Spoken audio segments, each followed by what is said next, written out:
What's up, YouTubers? This is your boy Big Metroid Fan 12 coming to you with another video game review. And this time I'm reviewing Metroid Prime 3 Corruption for the Nintendo Wii and by Nintendo and Retro Studios. This is the third and final game in the Metroid Prime trilogy, not counting the spin-offs, which are Metroid Prime Hunters, Metroid Prime Pinball, and Metroid Prime Federation Force. Now, the game is set 6 months after Metroid Prime 2 Echoes, and the plot is pretty much where Samus is called into a meeting with three other bounty hunters, Rundus, Drag Raider, and Gore, by Admiral Caster Dane on the Galactic Federation ship that he's pretty much commanding. Now he told all four bounty hunters that a virus was injected into their Aurora unit, and they were all pretty much given missions to clear this virus out of the Aurora units. That's pretty much connected to the Federation, Galactic Federation network. Then out of nowhere, the space pirates pretty much attack the GF fleet. Then Samus and the other pirates go on fight them off. And then they go to the planet Norian to fight the space pirates there because of the GS ship. Naval, pretty much which was a naval ship, it was being attacked there, and through the process you pretty much run face off against Matt Ridley because he makes a return. Pretty much once you defeat him, you try to you pretty much find out about the Leviathan Sea, which is a phase-on asteroid. You have to upload a pretty much activate the system to destroy the Leviathan Sea. But before Samus and the other bounty hunters can do that, they get attacked by Dark Samus, where Dark Samus pretty much used phase on them, pretty much knocking them out. And Samus pretty much was able to activate the system to destroy the Leviathan Sea before she goes unconscious.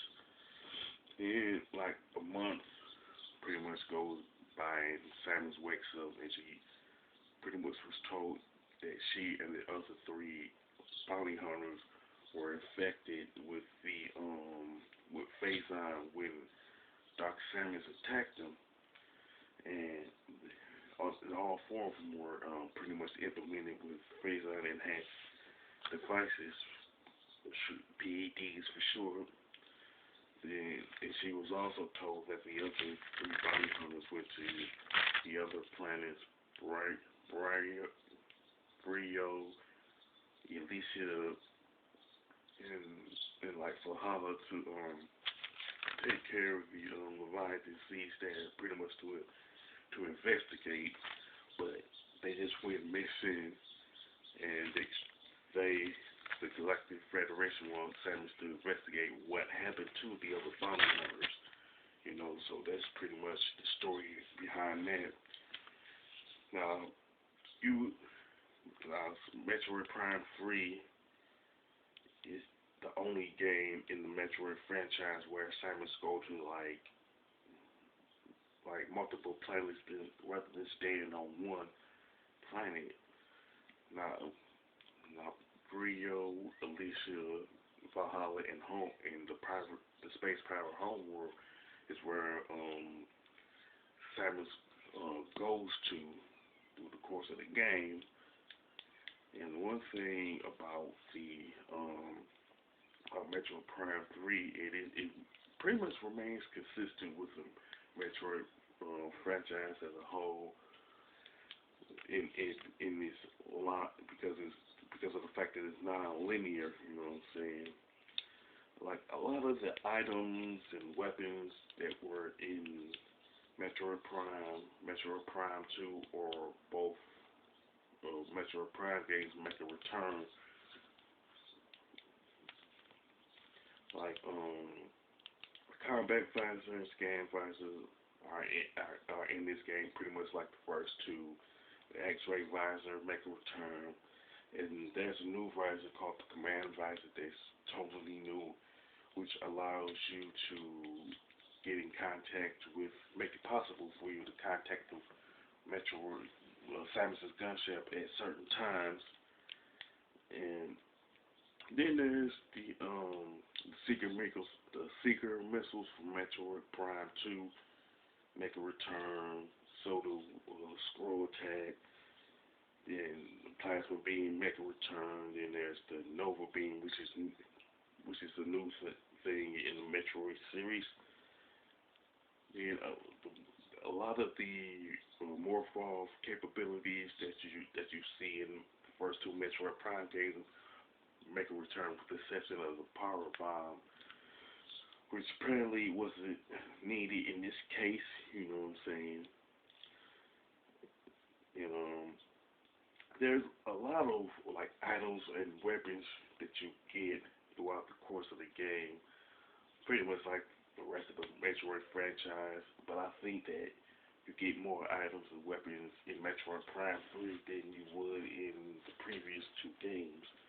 Well, as far as the Metroid Prime games are concerned, and the biggest draw in this game is the PD, which that was put on Samus, which allows you to go in a hyper mode like anytime you want. But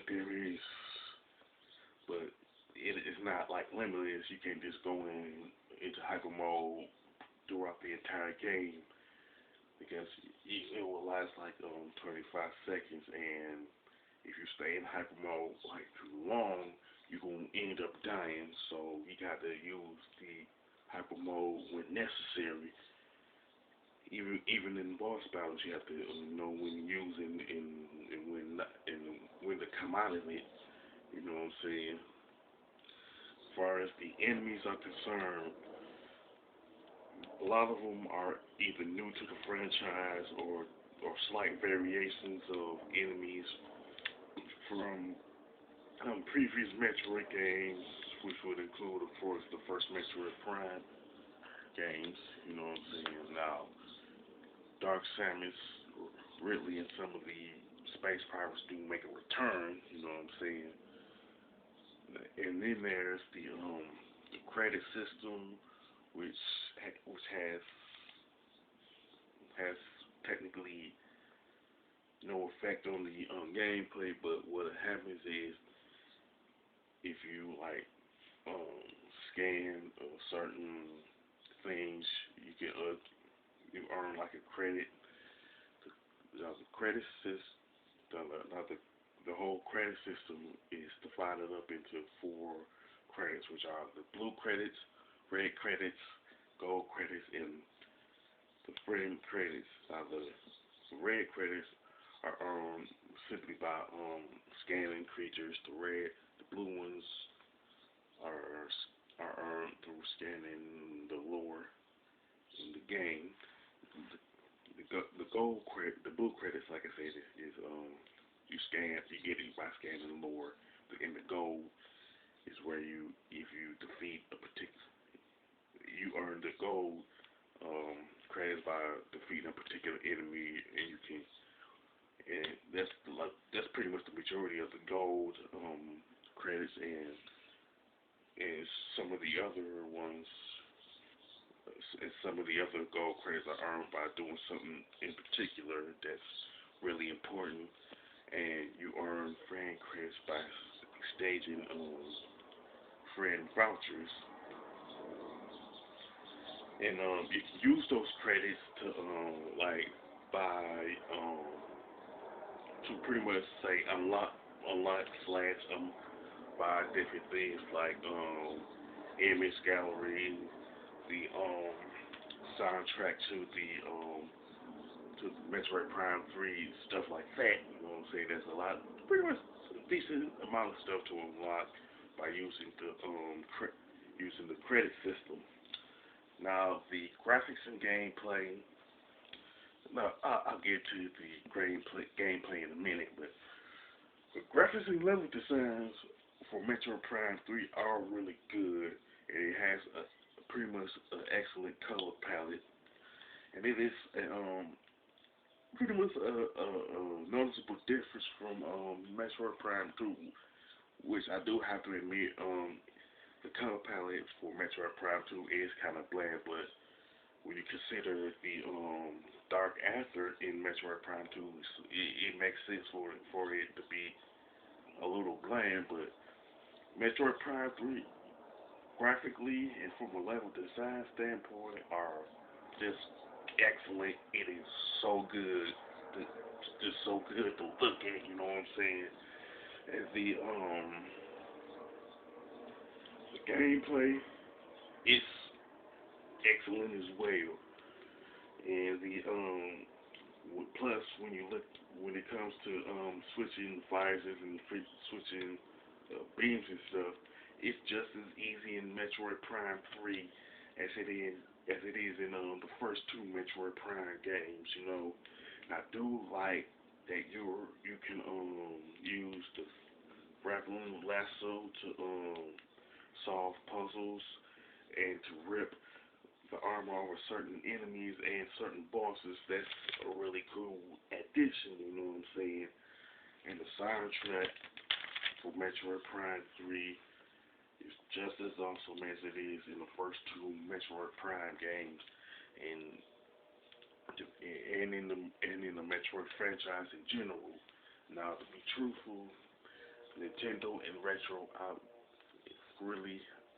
Studios and Nintendo really outdid themselves this time with the soundtrack for Metroid Prime 3. Now, I can say that the only gripe about Metroid Prime 3 is that it is the easiest game in the Metroid Prime trilogy, but it is relatively minor, you know what I'm saying, when you look at the soundtrack, the gameplay, the design, the graphics, all of that is totally good. It's the best, like one of the best Metroid games in the series, man, I'm telling you. And to be truthful, this is one of the best Metroid games in the franchise and one of the best games for Nintendo Wii. And I highly recommend Metroid Prime 3 to anybody who was a Metroid fan, those who are Wii owners, and YouTubers who do Let's Plays on that channel. It is that good, you know what I'm saying? And I do believe that Metroid Prime 3 Corruption was on the top 10 best Wii games on in the one Mojo video talking about the top 10 Wii games, and you know, just that good. Now, as far as the score is concerned, I definitely give Metroid Prime 3 Corruption 10 out of 10 because it is so good. You know what I'm saying? I would say this is my third favorite Metroid game in the franchise. With that being said, if you like Metroid Prime 3 for the Nintendo Wii, you can mention it in the comment section of the video. If it happens to be your favorite Metroid game in general, you can mention that also. If you like my review of Metroid Prime 3 Corruption, do not hesitate to click the thumbs up button. And don't forget to subscribe. This is your boy, Big Metroid Fan 12, signing off.